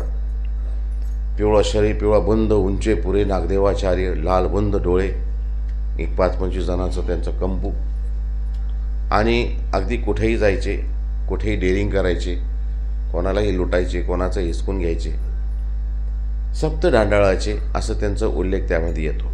आता ही गोष्ट सांगू नये घडी, परंतु एक ओघामध्ये आल्यानंतर सांगतो. आचार्य आमचे प्रथम आचार्य. परंतु स्वामींची ज्यावेळेस भेट झाली दादूसांना निमित्त करून, दादूसांनीच त्यांना स्वामीकडे नेलं. ही घटनाही तुम्हाला माहिती आहे. रामसगावला कुटीमध्ये बसलेले, आता त्या ठिकाणी आबाईसा आणि उमाईसा महादैसाही त्या ठिकाणी राहायचे. मग ते झोपडीच्या बाहेर एक वाहनं पाहिले. आचार्य आईला भेटायला आले. झोपडीमध्ये आपली आई आणि तरुण बहिणी 2 राहतात. या ठिकाणी माणसाची पावलं हे बाधत राहणं कशाला, तलवारीच्या टोकाने ओढून लावले. काय नसतील ते बोलले आपल्या आईला. भाऊचे हे रूप पाहिल्यानंतर बहिणी तर मागच्या मागच पळून गेल्या, उमाईसा आणि रुपाईसा. आईने शांत केलं. अरे असं बोलू नये, अरे त्या तुझ्या बहिणी आहेत, अरे माझं तरी काही आदर कर, अरे माझ्या कोखातून मी तुला जन्म दिला आहे, मला असं म्हणतोस, तुला काही आहे का, तू याच्यासाठी राहते काय म्हणाली इथं? हां, कोणी बाहेरच्या पुरुषांनी यावं? नाही रे, ते कोणी पुरुष नाही, ते चांगले साधू संत आहेत. अरे त्यांच्यापासून आम्हाला एक आनंद होतो. अरे हो, आनंद होतो, स्त्रीला एका पुरुषापासून आनंद होतोच. अशी इतकी घाण बोलले. त्यावेळेस आबाईचा म्हणले, अरे असं कुठं म्हणत असते, असं कुठं बोलत असते का? अरे मी तुझी आई आहे ना, काहीतरी सुमार ठेव, काहीतरी मर्यादा ठेव. पाणी पाजलं, थोडंसं शांत केलं. शांत केल्यानंतर मग बहिणी तर पळून गेल्या, त्या आता लपूनच पाठीमागून पाहत आहेत. आई जवळ आली. बाळा कसं चाललं, काय चाललं? राग शांत झाला. पाणी पिल्यानंतर बी राग शांत होतो. राग आल्यानंतर एक लक्षात ठेवा, राग आलं की पहिले पाणी पाजून द्यावं, म्हणजे राग शांत होऊन जातो. पाणी पाजल्यानंतर राग शांत झाला. म्हणाले असं बोलू नये, आणि ते संत आहे, मी त्यांना जेवायला सांगितलं होतं, ते आम्हाला देवाच्या गोष्टी सांगतात. त्या काळामध्ये असे पुस्तकं वगैरे नव्हते, लॅपटॉप नव्हते, मोबाईल नव्हते. ते म्हणाले आम्हाला देवाचं सांगतात, ते त्यांना आम्हाला आनंद होतो. ते म्हणाले बरोबर, पण असं आई घरामध्ये आणू नये ना, लोक मला नाव ठेवतात. अरे लोक मेरे नाम से डरते. माझं नाव घेतलं की लोक भेटतात. आणि माझ्या आई बहिणीच्या इथं असं कोणी करत असेल किंवा आई बहिणीला असं कोणी बोलत असेल तर मी कसं सहन करेन? अरे ते म्हणाले तसं नाही, ते साधू आहेत, तसं बोलू नये बाबा साधू लोकांना. अरे ती देवाची माणसं असतात. बरोबर, आता मी त्यांना जेवायला सांगितलेलं आहे, त्यांना घेऊन ये, त्यांना बोलू. आता आचार्यांना वाटलं ज्या माणसाचा आपण इतका अपमान केला, ओठराय इथं येशील तर तुझं मुंडकं ओढीन, त्याला जरा असं आपण बोललो. आता त्याला आपण जाऊन सांगावं चला जेवायला, ती येतील का? मनामध्ये त्यांचं आता द्वंद्व सुरू झालं. पहा कसं असतं, जर चांगलं व्हायचं असलं ना तर वाईटामधून बी चांगलं होतं. वाईट केल्यानंतर त्याच्यातून सुरुवात होते. कशी सुरुवात झाली? कसं आता मी बोलवल्यावर येतील का पाहूया. खरे जर संत असतील तर नक्कीच येतील. खरं मी तर म्हणतो की बा 7व्या भेटीमध्ये स्थित्यांतर झालं असं म्हणतात. खरं स्थित्यांतर आणि खरं हे तर इथंच बदललेलं आहे. इथं हे टर्निंग पॉईंट आहे आचार्यांच्या जीवनातला. स्वामी भेटल्यानंतर तर झालंच, ते तर परमोच्च पद आहे, परमोच्च स्थान होतं. पण खरं टर्निंग पॉईंट हा होता. नागदेवाचार्य विचार करायला लागले, मी बोलवल्यावर ते येतील का? ज्या माणसाचा मी अपमान केला ते पुन्हा बोलवल्यावर येतील का? साधू ऐसा चाहिए जैसा रूप सुहाय. सुख दुःख समे कृत्वा लाभा लाभो जया जयो. सुख दुःख लाभ हानी ज्याला समान वाटतात तोच खरा साधू आहे. ज्याला अपमान वाटतो, ज्याला मान घ्यावा वाटतो, ज्याला लाभ काय हानी काय हे समजतं, तो कसा साधूपदाला योग्य होईल? पाहूया म्हणाले. आता आई म्हणते ना हे साधू आहे, आपण त्यांना बोलून पाहूया. जर खरेच साधू असतील तर नक्कीच मी बोलवल्यानंतर येतील. आता हे पहिलेच घाबरलेले, यांचं थरकाप उडाले. तलवार पाहिल्यानंतर यांनी आपली चप्पल घेतली, कमंडलू घेतलं, घुंगडं टाकलं, आपलं लांब झाडाखाली जाऊन एका वडाच्या झाडाखाली बसले. घाबरलेले होते, देवाचं नाव घ्यायला लागले, पण हात तर लटलट करत होते. येतो काय पुन्हा मारायला, येतो काय पुन्हा मारायला. देव तरी बाबा मारताय खेपी तर देवाचं नाव घेत घेत मारावं म्हणून आपलं सांग देवराळ मानायच्या ते निघत कुठं होतं तोंडातून. पण ती आले, पाहिलं तर डोळे बंद केलेले, एक डोळावर आले, बापडे आले, आला रे बाबा, आला रे बाबा, मारतो की काय. पण त्या हातामध्ये तलवार नव्हती, बदल झालेला होता. चेहऱ्यातले डोळे रक्तांबर जे होते ते शांत झालेले होते. आले, लांबून हात जोडले. हात काय जोडले? तुम्हाला चाल चाल, तुम्हाला कुठं? आईने बोलवलं म्हणे तू जेवायला चाल. भाषा बी त्यावेळेस काय म्हणजे साधी नव्हती आचार्यांची. ती काय म्हणले, देवाप्पा चालावर जेवायला, मला आमच्या आईने बोलवलं असं म्हणले असते. असं म्हणले चाल तू, आईने बोलवलं माझ्या जेवायला चाल. आईने बोलवलं असं म्हणल्यावर ते आपले उठले, चुपचाप कमंडलू घेतलं, पुन्हा घोंगडं टाकलं अंगावर, मागं चालायला लागले चप्पल घालून. काय सांगता येतं, रस्त्यात जाता अर्ध्या रस्त्यात कांड करील हा, काही सांगता येत नाही. अंतर ठेवूनच चालायला लागले. आचार्य मात्र पुढं चलत होते आचार्य. आणि चलत असताना मग त्यांच्या लक्षात आलं, अरे ज्या माणसाचा आपण एवढा अपमान केला, ज्याला आपण एवढं असं उर्मट बोललो, तो माणूस आपण अपमान केला तर चुपचाप निघून गेला, काही प्रत्युत्तरही नाही दिलं. आम्ही असं तर म्हणलो असतं, भाऊ तू काय पाहिलं रे आमचं? मी इथं बसलेलो आहे, झोपडीत आहे, तुझ्या आईने बोलवलं म्हणून मी आलो. मी मुद्दाम आलतो काय? मला कसं काय बोलायला लागलं? बोलायला तुझ्या आईला आणि बहिणीला बोल. आम्ही असं बोललो. दादूच त्यावेळेस एक शब्द नाही बोलले. भय रे बाहेर म्हणल्यानंतर चुपचाप उठले, आपलं कमांडो घेतलं, निघून गेले. आहे की नाही? आता बोलवलेला आल्यानंतर आम्ही म्हणलो जाय रे जाय, येत नाही मी, जाय. पहिले अपमान करतो आणि मग बोलवतो का? पण तसंही नाही केलं दादूचं. चला तर माझ्या आईने बोलवलं म्हणलं की चुपचाप निघाले. त्यांच्या मनामध्ये एकदम हा परिवर्तन झाला. अरे आपण जसं समजत होतो हा तसा नाही आहे. जी आई आपली सांगत होती तेच खरं आहे. अरे हा साधू आहे, याला मानही नाही, अपमानही नाही, लाभही नाही, हानी नाही. याचा अपमान केलं त्याला काही वाटलं नाही. याला आपण बोलवायला आलो तर हा जेवायला आला. अरे हे कोणतरी साधू, हे काहीतरी विशेषता आहे याच्यामध्ये. मग नागदेवाचार्य आत गेले. झोपडीमध्ये जायच्या अगोदर त्यांच्या हातातलं ते घोंगडं घेतलं, स्वतः हाताने टाकलं, त्यांना आसनावर बसवलं, त्यांच्या पायाजवळ बसलं. आई म्हणाली, बरं केलं बाळा, त्यांना घेऊन आलास. ताट करू काय आता? भूक लागली असेल ना. आता भूक कशाची लागली, भूक उडून गेलेली होती पण आपली. बरं करा बाबा, आता जेवल्याशिवाय पर्यायी नाही, हॉटेलही नव्हते त्यावेळेस. करा बाबा ताट. ताट करायला लागले. आचार्यजवळ बसले आणि मग विचारायला लागले, अहो कोण आहे, आपलं नाव काय? माझं नाव तर कसं, मला रामदेव म्हणतात, माझं नाव रामदेव आहे. कुठे असतं तुम्ही? ते म्हणाले, तिकडं लांबचं आहे. इकडं कोणीकडे चालले? म्हणजे आमचे गुरु असतात तिकडं, श्री चांगदेवराव, आम्ही त्यांच्या भेटीला जात असतो. बरं बरं. ते म्हणाले, आमची आई म्हणत होती की बाबा तुम्ही देवाच्या गोष्टी सांगता. ते म्हणाले, हो हो येते, थोड्या बहुत येतात बाबा, जास्त काही येत नाही आपल्याला, पण थोड्या बहुत येतात. आमच्या गुरुच्या ज्या काही आहेत ते नेहमी मी काही सांगत असतो. नाही ते ठीक आहे म्हणाले, पण तुमच्यापासून एक आनंद होतो म्हणाले, एक स्थिती होती. ते म्हणाले, बाबा आमच्याकडून होती बी आणि नाही बी होत बाबा. आमच्या गुरुपासून नक्की होते. झालं तर ठीक, नाही झालं तर येऊ मुंडक्यानं मुडकून टाकले मुडकं. किंवा बाबा आमच्याकडून होते बी आणि नाही बी होत, पण आमच्या स्वामीपासून मात्र नक्की होते.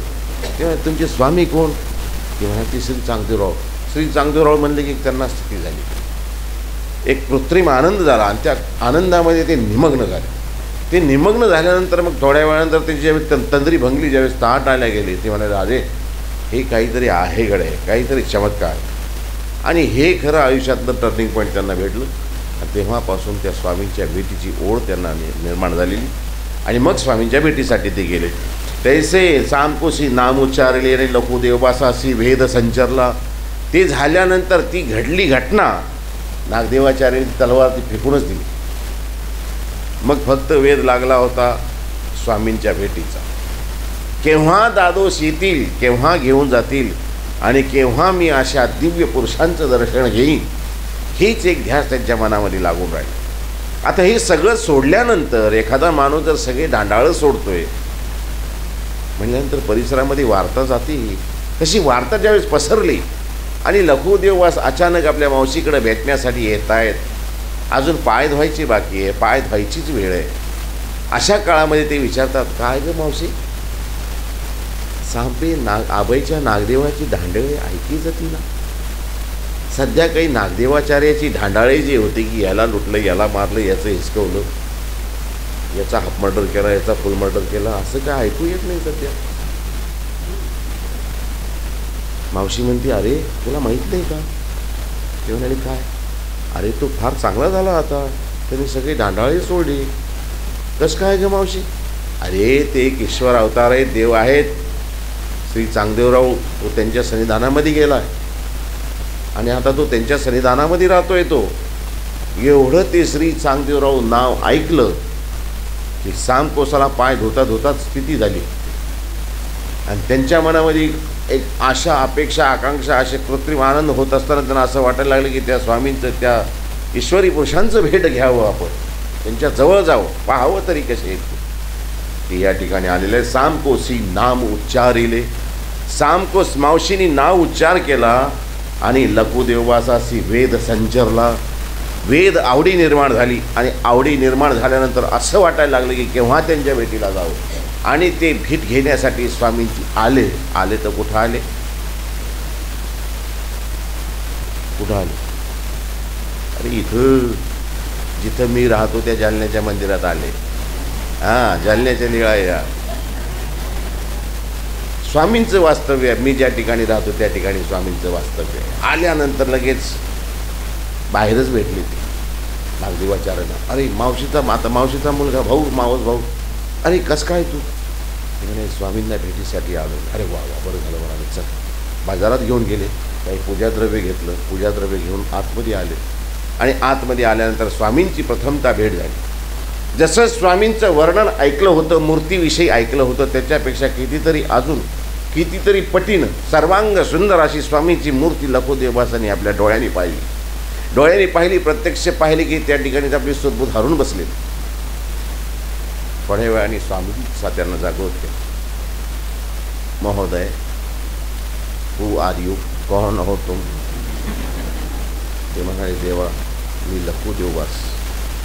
हे नागदेवाचार्य माझे मावस भाऊ आहे, कोणीकडे आले आज? म्हणून तुमच्या भेटीसाठी आले. तुम्ही आम्हाला कसं काय ओळखता? स्वामी विचारतायत. ते म्हणाले, तुमची आमची तर ओळख नाही आहे, पण मी घरी गेलो होतो त्या ठिकाणी मी आमच्या भावाची चौकशी केली, तर त्या ठिकाणी आपलं नाव ऐकलं आणि मग तुम्हाला भेटावं अशी इच्छा झाली. स्वामींनी विचारलं, आम्हाला भेटावं अशी इच्छा झाली, त्या भेटीच्या अगोदर हे तुम्हा श्रुत की दृष्ट, तुम्ही आम्हाला पाहिलेलं होतं की आमच्याविषयी ऐकलेलं होतं? लखुदेव बस म्हणाले, देवा आम्ही तुम्हाला तर कधी पाहिलेलं नाही, फक्त तुमच्याविषयी ऐकलेलं आहे. आणि त्या ऐकीव गोष्टीमुळेच आम्हाला एक असं वाटलं की आपली भेट घ्यावी अशा दिव्य पुरुषांची, म्हणून आम्ही तुमच्या ठिकाणी आलो. स्वामींनी त्या ठिकाणी सांगितलं, बा हे जे असं होतं ना, असं येड लागतं ना, वेड लाविले रे काना गोवरिया, असे फार सुंदर गवळ संप्रदायाला. आमचं नावच तसं आहे हो, मला नाव घेतलं की वेळ लागतं माझं, आहे ना. स्वामी असे म्हणले नाही, हे बंगल्यातलं आहे, पण स्वामींचं होतंच तसं. नाव घेतल्याबरोबर एक वेद आवडी निर्माण व्हायची, आणि ती आवडी निर्माण झाली. ऐसे हे एकीच्या नामापासून होय का स्थानापासून, अशी जी वेद होत असतो, आवड निर्माण होत असते, ऐसे हे एकीच्या नामापासून, म्हणजे आमचं नाव ऐकल्यानंतर होते, किंवा एकीच्या स्थानापासून, स्थानाजवळ गेल्यानंतर एक वेद निर्माण होतो. स्थानापाशी गेल्यानंतर कसं होतं, मग ती तिथली कथा सांगितली त्या ब्राह्मणाची. वडनेरभुजांचा तो ब्राह्मण, त्या ठिकाणी तो पूजा अर्चा करायचा. त्यांना एक त्या ठिकाणी, ज्या ठिकाणी स्वामी बसायचे त्या ठिकाणी पूजा अर्चा करत असताना त्यांना एक वेद निर्माण झाला की ती स्वामींनी सांगितले, हे तुम्ही ऐकले, हे तुम्हा श्रुत की दृष्ट, तुम्ही श्रुत म्हणजे ऐकले, दृष्ट म्हणजे पाहिलेलं आहे की ऐकलेलं आहे? लखुदेव वास म्हणाले, आम्ही तुम्हाला फक्त ऐकलेलं होतं, पाहिलेलं नव्हतं. सांकोसी नाम उच्चारले आणि लखुदेववासाशी भेद संचरला. लखुदेववासांची भेट झाली आणि स्वामींची भेट झाल्यानंतर ही त्यांची भेट फक्त वेदामुळे, नामा उच्चारामुळे झाले. ऐसे वेदवंत म्हणून नामे वेद. नामामुळे कसा वेद होतो, तर ही लीळा आहे लखुदेववासांची, जे करंजाळ्याला घडलेली आहे, आणि त्याचं पूर्ण रूपाला मूर्त रूप हे जालना ह्या ठिकाणी, जुनं काळात हिवरळी या ठिकाणी ते घडलेलं आहे. आणि मग ते स्वामींच्या सन्निधानामध्ये राहिल्यानंतर जालन्याला स्वामींचं 2 महिने वास्तव्य राहिलेलं आहे. त्या 2 महिन्याच्या कालावधीमध्ये स्वामींनी दीपावली सण साजरा केलेला आहे. आणि मग भाऊबीजेच्या 1 दिवस अगोदर स्वामींनी हंसराज, नागदेवाचार्य, महादैसा आणि दादोस यांना गोविंद प्रभू बाबांच्या सन्निधानामध्ये पाठवलेलं आहे, असं जालन्याच्या चरित्रामध्ये उल्लेख आहे. आता स्वामींची जी भेट आहे, नागदेवाचार्यांची 7 भेटी आहेत, 7 भेटी आहेत, हे माहिती आहे तुम्हाला? 7व्या भेटीला अनुसरण घडलं हे माहिती आहे तुम्हाला? तुम्हाला सगळंच माहिती आहे, मग अजून काय माहिती करून घ्यायची? देवाचं नाव तुम्हाला माहिती आहे, देव तुम्हाला माहिती आहे, 7 भेटी माहिती आहे, पण तरी ऐकून घ्या. पहिली भेट कुठं झाली? सिन्नर. दुसरी बीड. तिसरी पाटोदा. चौथी कनाशी. 5वी पाणूनायकाचं गाव कनसखेड. 6वी खडकुलीच्या अलीकडं जोगेश्वरी कामखेडा, जोगेश्वरी. आणि 7वी भेट झाली खडकुली. 7व्या भेटीला अनुसरण घडलं. पण 5वी भेट जी झालेली आहे, पाणूनायकांचं गाव करंजखेडला त्या ठिकाणी झालेली आहे. त्या ठिकाणी स्वामींनी नामकरण त्यांचं केलेलं आहे वानऱ्या. तिथून स्वामींसोबत ते आलेले जालना इथपर्यंत. आणि आल्यानंतर स्वामीला सांगितलं की देवा, आता हिंदू धर्माचा सगळ्यात मोठा सण आलेला आहे, या ठिकाणी आमचे नातलग, हे गावच आमचं आहे, आता या ठिकाणी राहावं अशी आग्रह करून विनंती केली स्वामीला. आणि स्वामींचं 2 महिने वास्तव्य त्या ठिकाणी राहिलेलं आहे. ते गाव म्हणजे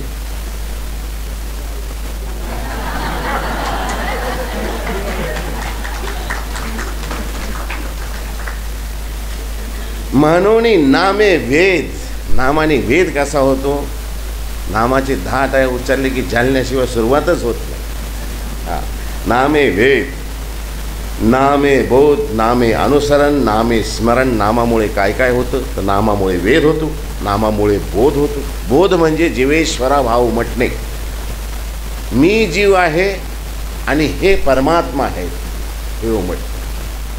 मी सेवक आहे हे मालक आहे. मी अनाथ आहे, हे नाथ आहे. मी शरणागत आहे, हे वज्रबंजरू आहे.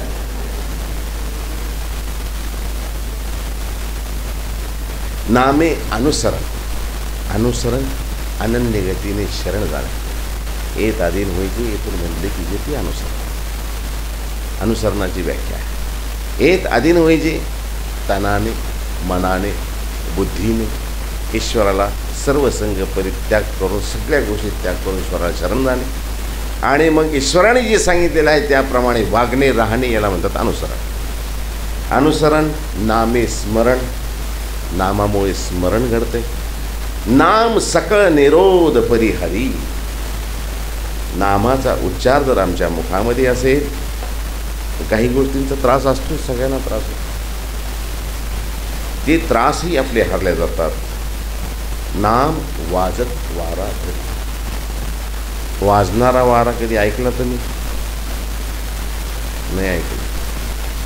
आमचं भागवत लावल्यानंतर तुम्हाला सांगू वाजत वारा कसा असतो. तृणाव्रत एक म्हणून आला होता गोपाळकृष्ण महाराजांना घेऊन जाण्यासाठी. एक राक्षस आला होता तृणाव्रत, वादळासारखा आला होता तो, वादळासारखा.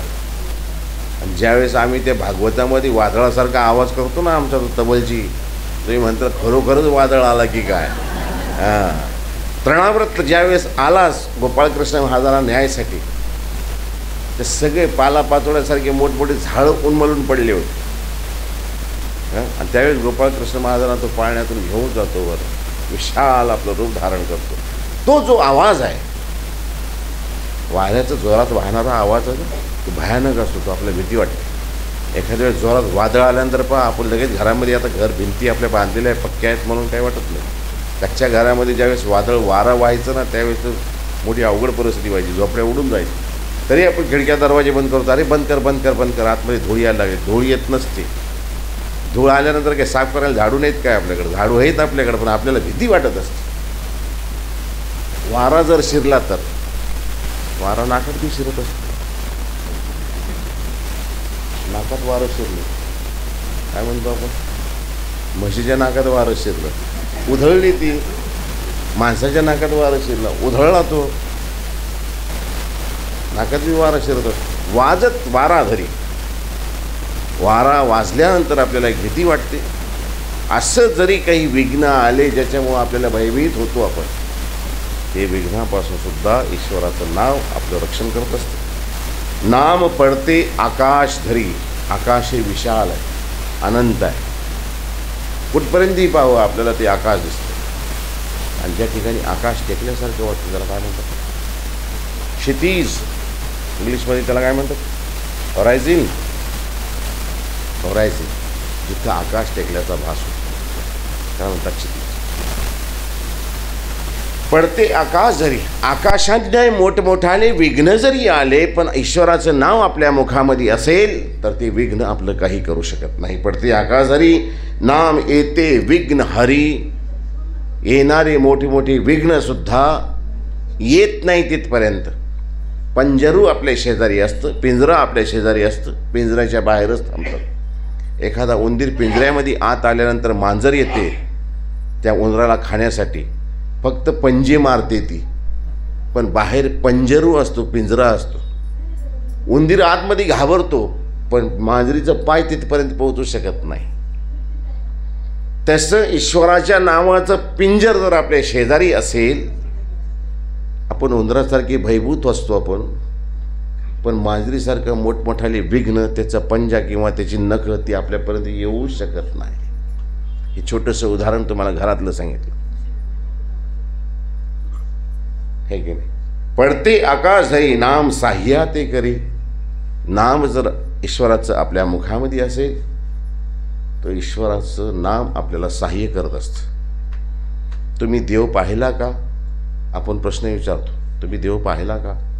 देव दिसला नाही, पण देवाचं नाव आपल्या मुखामध्ये असेल नक्कीच आपल्याला जागोजागी साक्षात्कार होत असतं. काहीतरी अद्भुत अशी एक शक्ती आहे की ती आपल्याला सहाय्य करत असते. एखादा जे म्हणतात देव कोणी पाहिला का? पाहिलं कोणीच नाही आहे. गावामध्ये चोर आल्यानंतर एखादा कुत्रा ओरडतो आणि ते ओरडल्यानंतर सगळ्या गावातले कुत्रे ओरडतात. चोराला कोणी पाहिलेलं नसतं, पण तो कुत्रा ओरडतोय म्हणून सगळे कुत्रे ओरडतात. होय की नाही?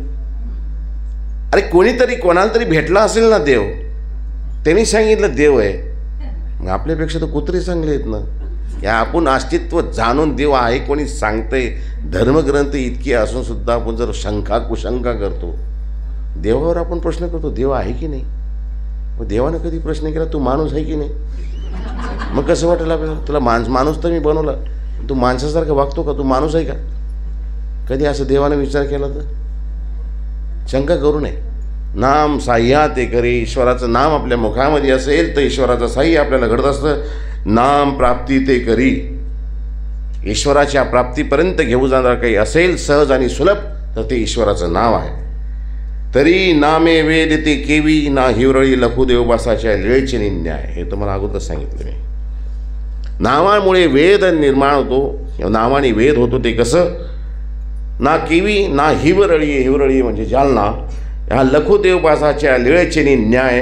तिची केवी आता जी तुम्हाला लीळा सांगितलेली मी लखुदेवबासाची. सापे आबाईच्या नागदेवाची ढांडाळी ऐकी जतीना. ती म्हणाली बाबा तुला माहीत नाही का, तो श्री सांगदेवराळाजवळ गेला आणि फार चांगला झाला. आता ते नाव ऐकलं आणि लखुदेवबासांना ईश्वरांना भेटावं अशी इच्छा झाली आणि त्या भेटीच्या ओढीने ते हिवरळीला म्हणजे जालन्याच्या राजमठामध्ये आले. ते लीळेचे न्याय तेची केवी ना सुक्षेत्राचे दृष्टांते तेची केवी ना सर्वज्ञ म्हणले. येथीची या नामापासून वेद का स्थानापासून वेद म्हणून नामे वेद. नामामुळे वेद होतो, आकर्षण निर्माण होते. आम्हालाच होतंय असं नाही आहे. नामामुळे ईश्वर सुद्धा आकळला जातो, आमच्याजवळ जवळ येतो, आमच्या जवळ येतो. त्याला असं वाटतं की कोणतरी माझी हाक मारते मला. आपण रात्रीच्या ह्याच्यामध्ये कीर्तन करत असतो किंवा संगीतमय प्रवचन करत असताना आपण नेहमी गजर घेत असतो. गजर घेत असताना मी तुम्हाला सांगत असतो टाळ्या वाजवा. टाळ्या कशाला वाजवा? अरे ती गजर आहे, मी एकटा नाव घेतोय, देवापर्यंत माझा आवाज पोहोचेल न पोहोचेल. सगळे मिळून आपण जर देवाचं नाव उच्चार करायला लागलो तर नक्कीच तो आवाज तिथपर्यंत जाईल. काही सांगता येत नाही. याच्यामध्ये एखाद्याच्या घरापर्यंत देव आलेला आहे किंवा चल माझं नाव घेतो की नाही पाहायला आलेला आहे आणि तुम्ही माझ्यासोबत देवाचं नाव घेत असले, देवाला वाटेल अरे हा मी ज्याची वाट पाहतोय तो इथंच आहे, चला आपण तिथे जाऊ. तुमच्यामुळं आम्हाला दर्शन घडेल ना. तुमचं मस्त घोंगडं अडकलेलं आहे आमच्या खाली, पण आता करता काय?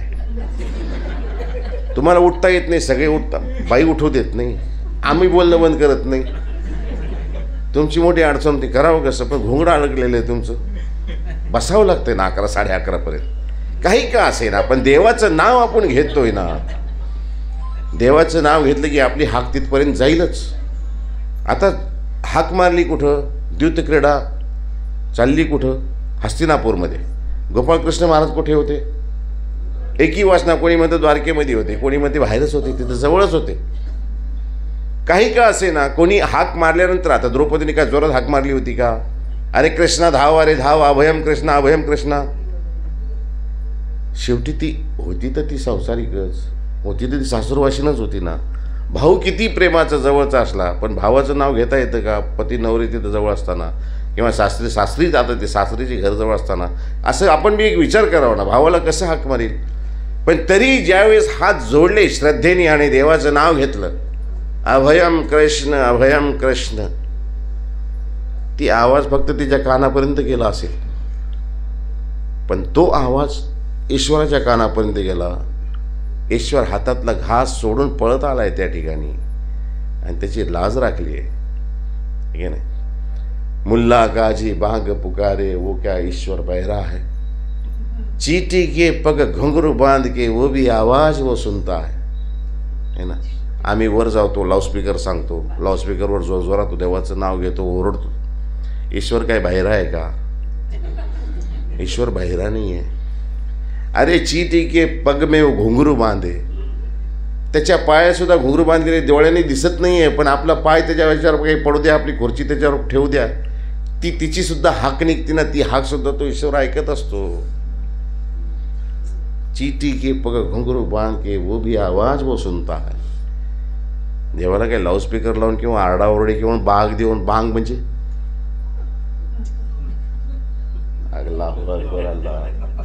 बांग द्यायची काय गरज आहे का एवढ्या जोरात? तो काय बहिरा आहे का? तो बहिरा नाही आहे. फक्त सामूहिक असतं की मी करतोय, माझ्यासोबत तुम्ही करा, हे ना. उचलणारे पर्वत, उचलणारे गोवर्धन पर्वत तेच गोपाळकृष्ण महाराज. फक्त आपण काढ्यात लावा, नाव तर घ्या. आपण काय देऊ शकतो? अरे मरमर सौच्या जीवा, तू ते काही असे मा काय देसी यार, तुझ्याजवळ आहेच काय आणि तू देणार काय? काय देऊ शकतो तू? घरात पोरं ऐकत नाही आपलं, अहो बायको ऐकत नाही, काका खरं का नाही? का नाही आहे का नाही? ऐकतं का? आपण म्हणून चहा द्या, थांबा जरसं माझ्या हातात काम आहे. आपण थोड्या वेळा चहा दे ना, तुम्हाला काही आहे का नाही दुसरं काही काम? थांबा ना जरासं. बाई ऐकत नाही आपलं. ज्याला आपण थाटामाटात घेऊन आलेलो आहे आपण 50 लोकांना किंवा 200-300 लोकांना, ते ऐकत नाही. मग असो. तर सुक्षेत्राचे दृष्टांत तिची केवना सर्वज्ञ म्हणले, तिच्या नामापासून वेद का, स्थानापासून वेद होय. लखुदेवपासाला सांगितलं की ऐसा हा आमचा नाम उच्चारल्यानंतर एक वेद होत असतो की आमच्या इथीच्या स्थानापासून, हे म्हणजे स्थानापासून एक वेद होत असतो. 4 प्रकाराने वेद होतात. 4 प्रकारचे वेद ब्रह्मविद्याशास्त्रात सांगितलेले: नामवेद, मूर्तिवेद, मार्गवेद, स्थानवेद. नामवेद म्हणजे नामात ईश्वराचं नाव घेतलं की एक वेद आकर्षण निर्माण होत असते. तिकडं जावं, त्यांची भेट घ्यावी, त्यांना पाहावं, एक आवडी निर्माण होते नामापासून. मूर्तीपासून स्वामींची मूर्त तशी सुंदर होती, 32 लक्षणी मूर्त. ती मूर्त पाहिल्यानंतर स्वामीकडे आकर्षित व्हायचे. स्थानापासून वेद, स्थानापासून आता जे घडून राहिले ते स्थानापासूनच वेद आहे. आता तुम्ही आम्ही जे आहेत स्थानावर जातो, काहीतरी कळत नकळत एखादी आपण आशा अपेक्षा करतो, एखाद्या ठिकाणी नारळ ठेवतो, आपली इच्छा पूर्ण होते. आपण काही आईच्या उदरातून काही उद्देश घेऊन आलेलो नाही, पण काही चमत्कार घडला, काहीतरी पाहिलं, देव नवसाला पाहिलं. दत्तात्रय महाराजांची अखंड सेवा या ठिकाणी सुरू आहे. एखादा ऐन कोणतरी येतं आहे, देवाची सेवा करते, देवा माझं एवढं काम होऊ दे, मी तुला 21 रुपये वाहीन, 51 रुपये वाहीन, 1000 रुपये देईन. त्याचं कार्य तो होतो, तो मंदिरामध्ये यायला सुरुवात होतो, ताईंची भेट होते, 4 लोकांची ओळख होते, अरे ते शेजारी आपले जातात. असं करता करता करता थोडंसं वाढत जातं. वाढता वाढता तो उपदेशपर्यंत येतो. उपदेशापर्यंत आल्यानंतर एखाद्या वेळा तो संन्यासापर्यंतही जातो. आता सहज मी ज्यांच्याकडं थांबलेलो आहे, आमच्या झोपेबाई आहे तिथं, त्यांचे ते मी सांगितलं, मला बाई सकाळी सांगत होत्या नाश्ता करत असताना, ते म्हणाले ते त्यांचे जे आहेत ना सासूबाई, ते पहिले आहेत ना समोर बसल्या, ते पहिले उपदेशी नव्हते. म्हणाले 1937मध्ये ज्यावेळेस आमच्या परमगुरू यांचे आमचेही आहेत ते ह्या ठिकाणी आल्यानंतर त्यांची भेट व्हायची. ते मग त्यांना ते काही उपदेशी नसताना त्यांच्याशी भेट व्हायची, बोलायचे. बोलता बोलता ते इकडे आले. इकडे येता येता इतके दृढ आहेत की त्यांनी संन्यास घेतलेला आहे. आणि बाई जे आहेत ते म्हणाले, कोणीही साधू संत येऊ, कितीही मोठे महंत येऊ, आम्ही बाबा कधीच पाहत नाही. सगळे ताट वाढण्यापासून सगळी सेवा त्या झोपेबाईंकडेच असते. वंदन आहे, त्रिवार वंदन आहे. आयशा परिवाराला त्रिवार वंदन आहे की नाही? तर हे कुठं ना कुठं काही ना काही आपल्याला घडत असतं. मग त्या बाबांचा चमत्कार घडला असेल, किंवा त्या स्थानाचा चमत्कार घडला असेल, किंवा त्या विशेषाचा चमत्कार घडला असेल, मग इथं येता येता येता इथपर्यंत पोहोचतात की ते ईश्वरापर्यंत अनुसरण घडतंय आणि ईश्वराच्या प्राप्तीपर्यंत ते जाणारच आहेत. त्यात काय वाद आहे? ऐसे तिच्या नामापासून वेद का मूर्तीपासून वेद, स्थानापासून वेद आहे. स्थानामुळे घडते वेद. आता काही ठिकाणी, आता आमचे जे स्थान आहे गंगातीराला कधी आल्यानंतर अन्यसुद्धा आमच्याकडे येतात मंदिरामध्ये. त्यांचं काही कार्य असेल, बा माझ्या पोराला नोकरी लागू दे, किंवा आमची तब्येत ठीक राहत नाही, आमची तब्येत ठीक राहू दे, आम्ही तुला येऊ. स्वार्थाने का होईना पण ते देवाकडे येतात आणि प्रतिकारांता वाढत जाते. वाढता वाढता इतकी वाढते, हे त्या जुने जे आहेत त्यांच्यापेक्षाही त्यांनाही क्रॉस करून, त्यांनाही ओव्हरटेक करून ईश्वराच्या जवळपर्यंत ते जाऊ शकतात.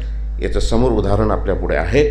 असं नामापासून वेद, मार्गापासून वेद, मार्गापासून म्हणजे मार्गमंडळी आहे, यांना पाहून एक त्यांची ती सुबत्ता किंवा त्यांचं एक एखाद्या सैनिकासारखं कवायतमध्ये जसं असतं, लाईनशीर वागणं, व्यवस्थित त्यांचं आचरण पाहिल्यानंतर एक आकर्षण होतं की साधू संत असे असतात.